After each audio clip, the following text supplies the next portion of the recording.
we'll see these two different types of event handling mechanism.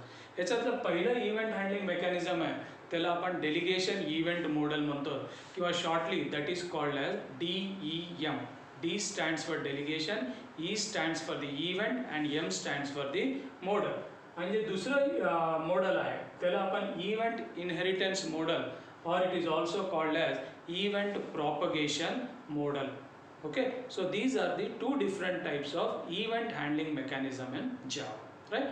Now next important point is जेव्हा Java 1.1 release झालं तेव्हा event handling mechanism was this one, event inheritance किंवा event propagation model.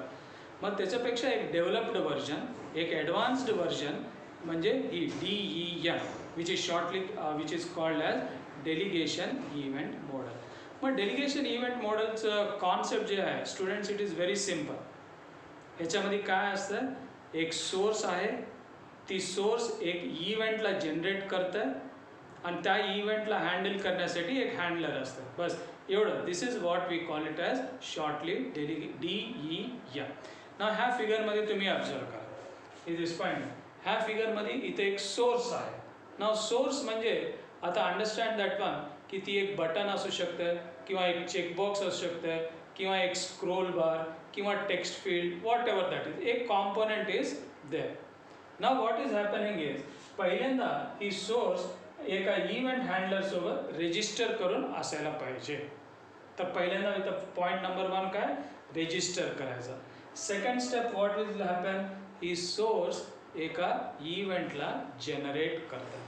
म्हणजे त्या सोर्समध्ये त्या सोर्सचं state जेव्हा change होत आहे, स्टेट चेंज झालं की then what will happen, one event will be generated. आणि इव्हेंट जनरेट झाल्यानंतर ही सेकंड स्टेप झाल्यानंतर ही इव्हेंट कोण, ही सोर्सच स्वतः हँडल करते का, नाही, ती देऊन टाकते. कोणाला देते, ह्या हँडलरला. मग ही हँडलर काय काम करते, जे आलेलं इव्हेंट ऑब्जेक्ट आहे त्याचं प्रोसेसिंग करते आणि एक मिनिंगफुल अँड युजफुल रिप्लाय वापस कोणा त्या ॲप्लिकेशनला रिटर्न करतात. म्हणून ह्याला ॲप्रोप्रिएट वर्ड काय दिलं आहे, हँडलर. तर ही 3 स्टेप्स आपल्याला माहीत असायला पाहिजे. पहिल्यांदा आपण रजिस्टर करायला पाहिजे त्या हँडलर, इव्हेंट हँडलरशी. सेकंड, इव्हेंट जनरेट झाल्यानंतर ही ऑब्जेक्ट इथं हँडलरपाशी येतं. हँडलर ह्याला प्रोसेस करतं and then it returns back. Now look at this simple figure here. Event handling कसं होतं. नाव इथं एक सोर्स आहे आणि एक हँडलर आहे. पहिलं फिगर आहे सोर्स, सेकंड फिगर आहे हँडलर.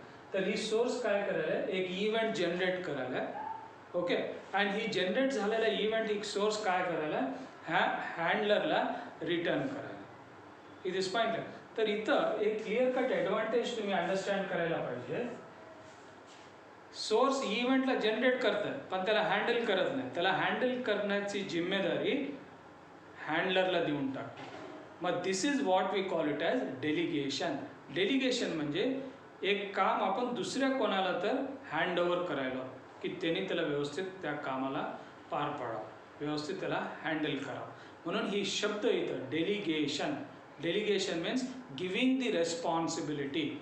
जसं तुमच्या कॉलेजमध्ये प्रिन्सिपल आहेत समजा, काहीतर अचानक त्यांना लीववर जायची वेळ आली, देन व्हॉट विल डू, ती प्रिन्सिपल सर सगळं चार्ज व्हाईस प्रिन्सिपलला डेलिगेट करतात. It is point. म्हणजे रेस्पॉन्सिबिलिटी टेम्पररी पिरियडसाठी व्हाईस प्रिन्सिपलला दिलं जातं. तसंच इथं सोर्समध्ये इव्हेंट जनरेट होतं आहे पण सोर्स कधी त्याला हँडल करत नाही. सोर्स काय करतं, it will give that responsibility to the event handler. It is point. मग ह्याच्याने ॲडव्हान्टेज काय, तुमचं GUI बिल्डिंगचं काम आणि त्या GUIमध्ये डेव्हलप होणारे इव्हेंट्सला हँडल करायचं काम 2 सेपरेट ब्लॉक्स करतात. हे दिस पॉईंटला दोन्ही आपण एकत्र आणून त्याला मोठं लेंदी प्रोग्राम बनवून किंवा आणखी कॉम्प्लेक्सिटी वाढायची गरज नाही. GUI डेव्हलप करायचं काम 1 सेपरेट युनिट. इव्हेंट जनरेट झाल्यानंतर काय व्हायला पाहिजे, कसं हँडल व्हायला पाहिजे, ही हँडलर व्यवस्थित त्याला हँडल करतात. So this is the biggest advantage of the delegation event model. Did you understand this one? So the second one is what we call it as event inheritance model किंवा event propagation model. Okay, ही एकदम जुनं version आहे. ही दिस point ना, ही तुम्हाला technically जावामध्ये कसं होतं ही understand करण्याच्या पूर्वी इन जनरल एक स्मॉल एक्झाम्पल आपण घेऊ.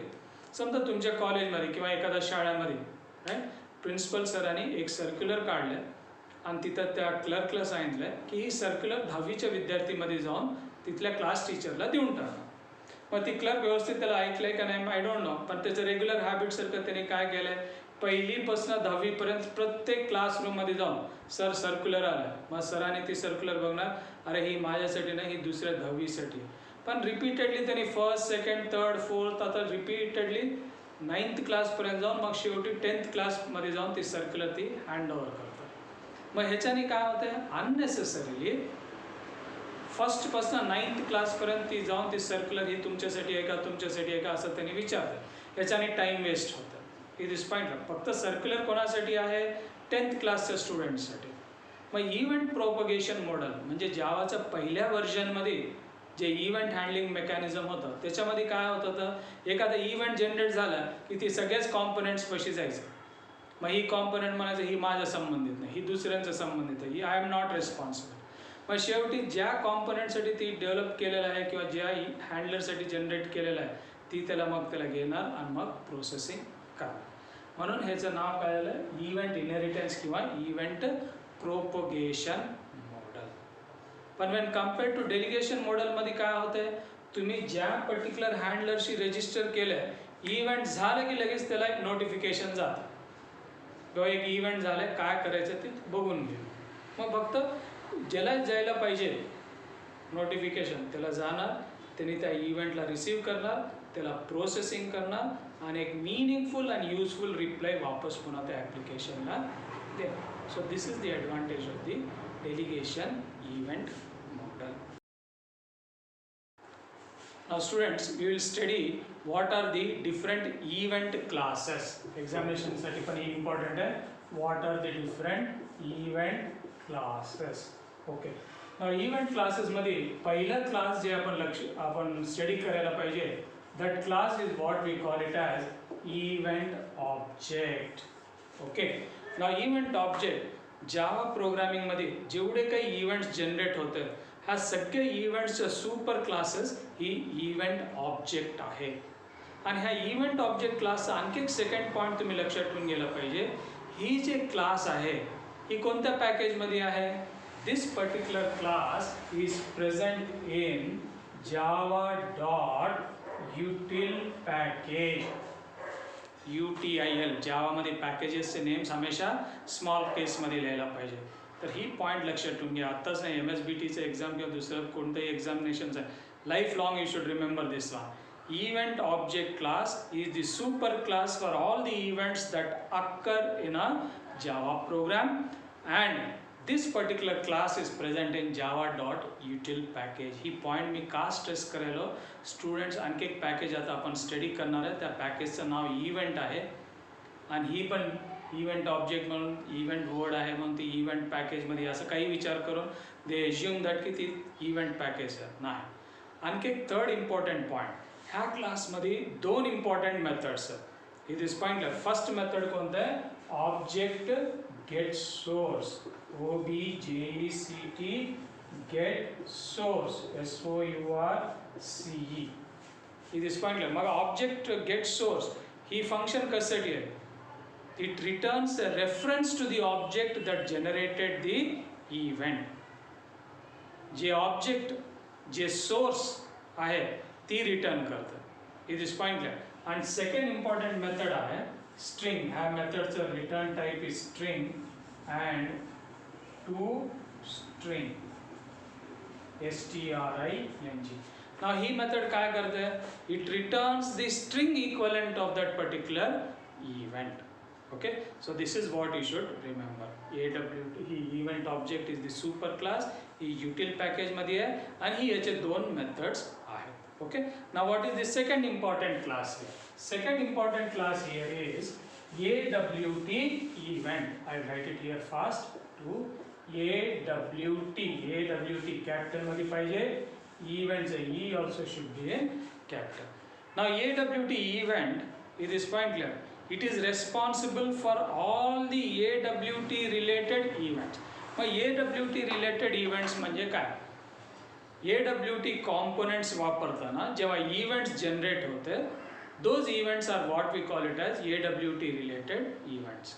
It is point. मग सगळे AWT रिलेटेड इव्हेंट्स दुसरे एक सेपरेट टॉपिक आहे. जर तुमच्या कम्प्युटरमध्ये मेमरी कमी असेल किंवा रॅम काहीतरी प्रॉब्लेम झाला आहे किंवा हार्ड डिस्कमध्ये स्टोरेज नाही तर तुम्हाला काहीतरी एक इन्फॉर्मेशन येतं, ती सुद्धा एक इव्हेंट आहे. मग ती system events are different. AWT events म्हणजे AWT कॉम्पोनंट्स वापरताना जे इव्हेंट जनरेट होतात ती हँडल करण्यासाठी जे क्लास आहे AWT इव्हेंट. नाव इथं आणखी एक इम्पॉर्टंट पॉईंट लक्षात ठेवून घ्या. AWT event is the subclass of event object. The event object class is there. I'll write this event object class here. Event object. And event object's subclass is AWT event. Students, don't forget this point. This point. AWT event is the subclass of event object class. This is important point you should remember. This point. Now the next question. This particular class is a part of which package? This particular class is a part of java.awt package. Is this point clear? java.awt package मध्ये ही class is available. मग ह्या class मध्ये एक important method आहे. That method is what we call it as getID. Students, very carefully observe करा इथं. its return type is int. Okay, ID लिहिताना फक्त I कॅपिटल नाही, I and D दोन्ही कॅपिटल्स आहे. Get ID. मग ह्या फंक्शनचा उपयोग काय? What this function does is it returns the ID number of the event. जेवढे काही events occur होतात, जावाने has given some integer values to those particular event. It is point.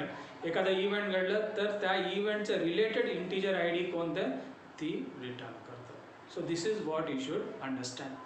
AWT event is the subclass of event object and it is present in java.awt package.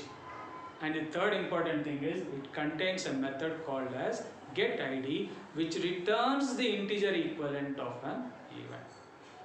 So I hope you have understood this one. In the next class I will give you a list of all the event classes and those event classes are related to what components. Okay, see you in the next